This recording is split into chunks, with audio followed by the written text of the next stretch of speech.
ఇన్నాళ్ళు ఈ తిప్పి తెలియక ఎంతలా హెల్త్ పాడు చేసేసుకున్నానని చెప్పి మేమైతే చాలా ఫీల్ అవుతున్నాం. సో, మీరు కూడా మాలా హెల్త్ పాడు చేసేసుకోకుండా ఉండాలంటే ఈ టిప్‌నైతే ఒకసారి చూసేసేయండి. నార్మల్‌గా మనకి అంగన్‌వాడీస్‌లో చిన్న పిల్లలకి రేషన్ అయితే ఇస్తారు కదా! సో, జోస్ పాపకి కూడా రేషన్ ఇచ్చినారండి. నిన్నైతే ఎగ్స్ తీసుకొచ్చిన. అట్లనే షాప్ నుంచి కూడా మనం హాఫ్ డజన్, డజన్ అని చెప్పి బల్క్‌లో ఎగ్స్ అయితే తెచ్చేసుకుంటాం కదా! అసలే ఇది సమ్మర్. ఈ సమ్మర్‌లో మనకి మాక్సిమం అన్ని ఐటెమ్స్ తొందరగా పోతా ఉంటాయి. అందులో ఈ ఎగ్స్ కూడా ఒకటి.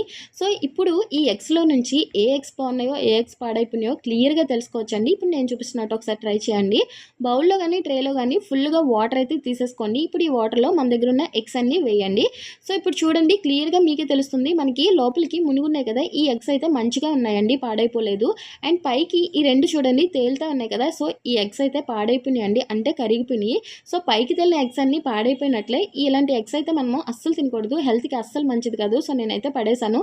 అండ్ ఈ టిప్ అయితే మీకు యూజ్ అవుతుందనే అనుకుంటున్నాను. Thank you for watching and please do subscribe.